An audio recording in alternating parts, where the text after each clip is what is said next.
Hello friends, स्वागत है आपका मेरे यूट्यूब चैनल में। बच्चों के एग्जाम्स शुरू होने वाले हैं 10th और 12th के। तो मैं आप लोगों से एक रिक्वेस्ट करना चाहती हूँ एज ए टीचर, सभी उन पेरेंट्स से जिनके बच्चे 10th और 12th का एग्जाम दे रहे हैं। इस नाजुक दौर में हमें अपने बच्चों का दोस्त बनना चाहिए। उनको किसी भी तरह की प्रॉब्लम ना आए तो हमको उन्हें एक दिन अपने पास बिठाकर उनसे इस टॉपिक पर चर्चा कर लेनी चाहिए कि कोई सब्जेक्ट उन्हें कठिन तो नहीं लग रहा है या उन्हें किस सब्जेक्ट में प्रॉब्लम आ रही है, तो उनकी हम किस प्रकार से हेल्प कर सकते हैं। ये सारी बातें हमें उन्हें अपने पास बिठाकर करनी चाहिए, ना कि उन पर कोई भी प्रेशर बनाना चाहिए कि नहीं देखिए तुमको एनी हाउ पास होना ही है। आजकल देखा जा रहा है, हम लोग देख रहे हैं, सुन रहे हैं, जैसे कि सुनने में आया था कि कोटा में कई बच्चों ने फांसी लगाकर सुसाइड कर ली और आसपास और भी सिटी में ऐसा देखने और सुनने को हमें मिल जाता है। तो हम चाहते हैं कि हमारे बच्चे कभी भी सुसाइड की ओर कदम ना उठाएं। इसके लिए जितने जिम्मेदार बच्चे होते हैं उतने ही पेरेंट्स की भी इसमें अहम भूमिका होती है। हमें शुरू से ही जब हमारे बच्चे टीनेजर एज में जाते हैं तो हमें उनका फ्रेंड बनना चाहिए और उनसे हर वो बात शेयर करना चाहिए, पूछना चाहिए और कभी भी उनसे उनकी बातों पर उल्टा सीधा जवाब नहीं देना चाहिए। मेरा कहने का मतलब है उनको इतना डांट के नहीं रहना रखना चाहिए कि वो अपनी बातें आप लोगों से कर ना सकें। तो एग्ज़ाम का टाइम नज़दीक आ रहा है, तो मैंने सोचा मैं इस टॉपिक पर भी एक वीडियो बनाऊं कि आप अपने बच्चों की इस समय हेल्थ पर भी ध्यान दें, उनके खाने-पीने पर भी ध्यान दें, क्योंकि पढ़ने में हमें अपने ब्रेन का काफ़ी यूज़ करना होता है और वो इस समय डिप्रेशन के शिकार भी होते हैं। उन पर काफ़ी पढ़ाई का प्रेशर भी होता है क्योंकि आजकल एग्ज़ाम टफ होते जा रहे हैं। उनको जॉब की भी चिंता सताती है कि हम अगर पास नहीं हुए तो आगे चल के हमको एक अच्छी नौकरी कैसे मिलेगी। और हम लोग भी बोलते हैं कि तुमको बेटा ये बनना ही बनना है।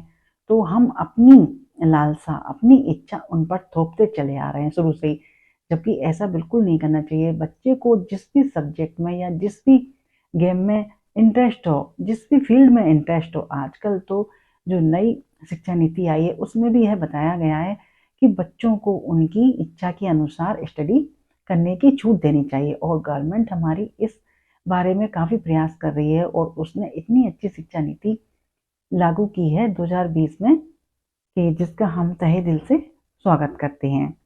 तो इसलिए मैं सारे पेरेंट्स से यही कहना चाहूँगी कि बच्चों को समय समय पर वो नाश्ता दें, उनके खाने पीने का ध्यान रखें और देखें कि बच्चा कहीं अकेले में बैठकर कुछ सोच तो नहीं रहा है। हाँ, पढ़ाई के बारे में यदि वो स्टडी कर रहा है तब तक तो ठीक है। यदि वो रूम में बैठकर अकेला कुछ सोच रहा है या उसे कोई चिंता सता रही है, उसको किसी चीज़ में कोई प्रॉब्लम आ रही है, तो आप यदि उसको नहीं देख पाएँ तो उसके जो ट्यूशन वाले सर हैं उनसे बातचीत करें कि इसको किस सब्जेक्ट में प्रॉब्लम आ रही है। तो काफ़ी हद तक बच्चे की प्रॉब्लम सॉल्व हो जाएगी और उसे लगेगा कि नहीं, हमारे पेरेंट्स हमारा काफ़ी सहयोग कर रहे हैं, तो वह कभी भी सुसाइड की ओर कदम रखने की नहीं सोचेगा। और आप ये भी कह दें कि बेटा जैसा आपसे करते बने आप वैसा करिए और आप अच्छा करेंगे और जैसा भी आप करके आएँगे कोई प्रॉब्लम नहीं है। लेकिन आप है ना अपने पढ़ने में बस मन लगाइए और कभी भी किसी बात की कोई चिंता ना करिए। क्यों? क्योंकि चिंता करने से तो कुछ होगा नहीं। अब साल भर की पढ़ाई एक दिन में तो होने से रही, लेकिन फिर भी अभी भी थोड़े दिन का टाइम है, तो आराम से आप स्टडी करिए। बच्चों को हमेशा समझाते रहना चाहिए कि कहीं कोई टेंशन लेने की उनको ज़रूरत नहीं है, वो जो कुछ भी करेंगे अच्छा करेंगे।